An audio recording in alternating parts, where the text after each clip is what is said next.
Hi, I'm Kiran Musunuru from Harvard University. I'm Jane Ferguson from Vanderbilt University. I have Mathew Marauno from the University of Washington. I'm actually moving to NYU School of Medicine this July. So the three of us have just gotten back from the first ever Next-Generation Technology Bootcamp, which we piloted for the first time this year at ATVB PVD 2015. We think it was a pretty good success. We had about 100 attendees. The objective of this particular bootcamp was to introduce a new type of educational experience to an American Heart Association conference, really centered around active learning, around the concept of the flipped classroom. The idea was to have very engaged people together in a room, working in small groups, small teams, on very topical subjects. One of the subjects was genome editing, and I'll say more about that in a moment. Another of the topics was the Encode database, gene regulation, epigenetics, and my colleague will address that. And the idea was to take these new cutting-edge technologies and expose scientists who had some familiarity but not a lot of expertise in these areas, and be able to really get some hands-on experience in addressing the questions that can be answered with these technologies, and hopefully be able to take some of that knowledge back with them to incorporate into their own research programs at their own home institutions. And so the way it was structured is we had two cases, one on each of the two technologies, sort of roughly divided into two halves. And we offered them the cases. They worked on it on their own pace within the small groups. There was a lot of give and take. There was a lot of what I would call peer instruction. It wasn't us as instructors really lecturing so much to the participants, more us acting as facilitators. They all come from different backgrounds. They came from different levels of expertise. We had a lot of early career members in there. We also had a lot of senior scientists in there. And it was very nice to see all these different groups coming from different backgrounds with different expertise, really coming together and engaging each other. And I think there's a very nice interdisciplinary component to that. So the second thing that we really decided to discuss in this bootcamp is the Encode Project, but also more broadly regulatory profiling throughout different cell types. And this has really been one of these fascinating stories scientifically in the last 10 years. I think everybody's familiar that the human genome encodes maybe 20,000 genes or so, but what's really been interesting over the last 10 years is we've been able to understand how these genes are expressed differently in different cell types. And this diversity gives rise to all the different cell types throughout all the organs that come out in development. And these regulatory elements are really the switches that provide the operating system, if you will, of the cell. And so understanding their activity in different cell types lets you understand how those different cell types are specified and how possibly they might go wrong in disease. And that could be something through an environmental effect or something that's, I think, one of the biggest sources of excitement in the community in the last 5 or 10 years has been the intersection with human genetics. Because a number of studies, thousands of studies have been performed using this paradigm called genome-wide association study.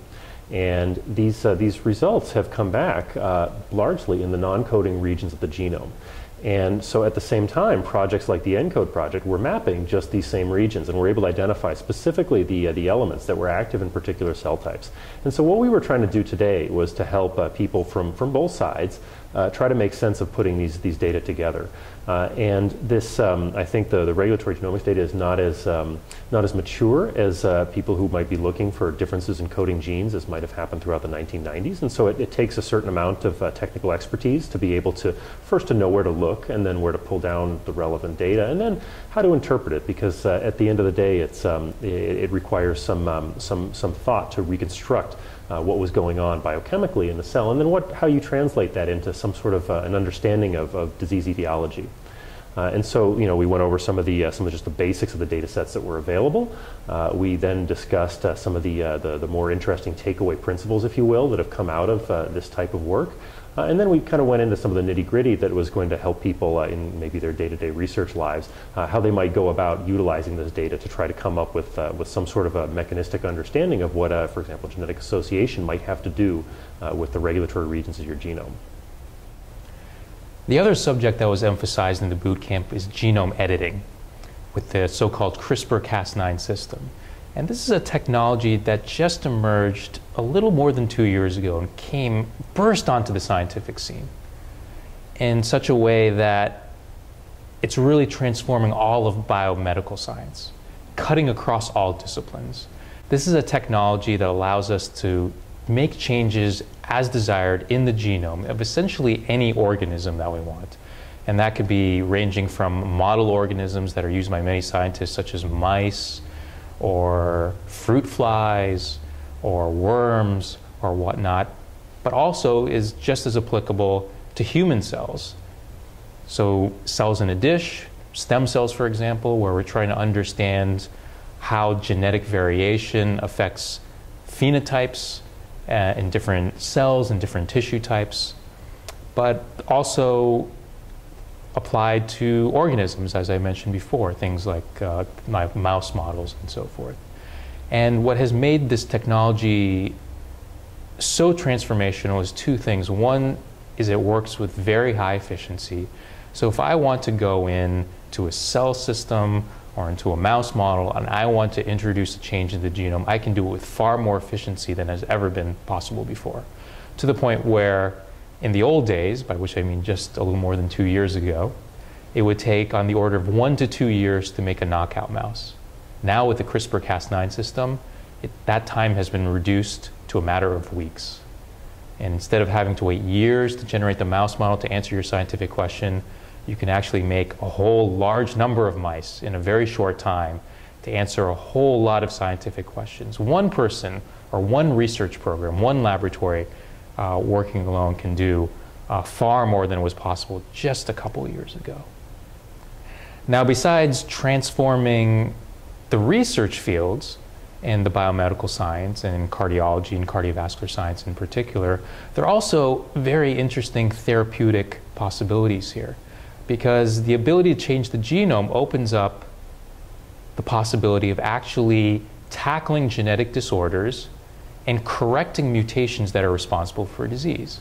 For example, taking hematopoietic stem cells from somebody's bone marrow with a genetic disorder and using the CRISPR-Cas9 genome editing system to correct the mutation that, for example, causes an immunodeficiency. Fixing those cells, putting them back into the body, and now permanently curing that person of that condition.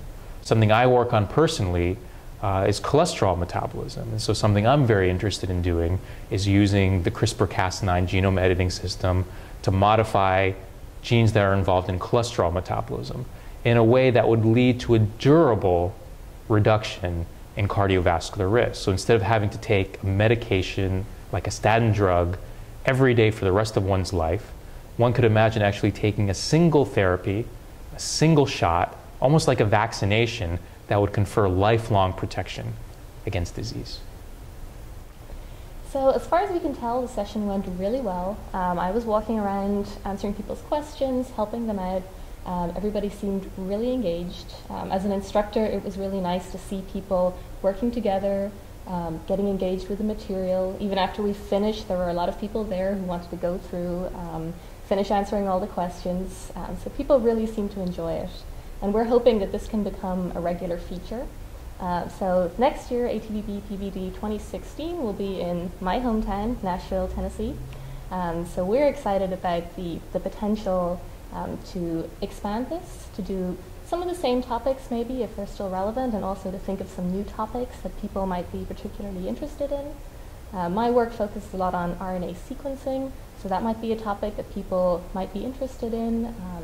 It can be quite hard to work with RNA-seq data, so we might be able to help people get started with experiments, learn how to analyze their data, and then think about ways that they can bring that back to their lab, maybe even to their clinical practice for clinicians. So we're hoping that people will keep signing up for these boot camps, will let us know what topics they're interested in so that we can bring that to people and just keep this going. So ultimately, the goal of all of this is to work with the AHA to advance the AHA mission. So really all we care about is being able to translate the knowledge into improving people's lives, into reducing cardiovascular disease in the USA and worldwide.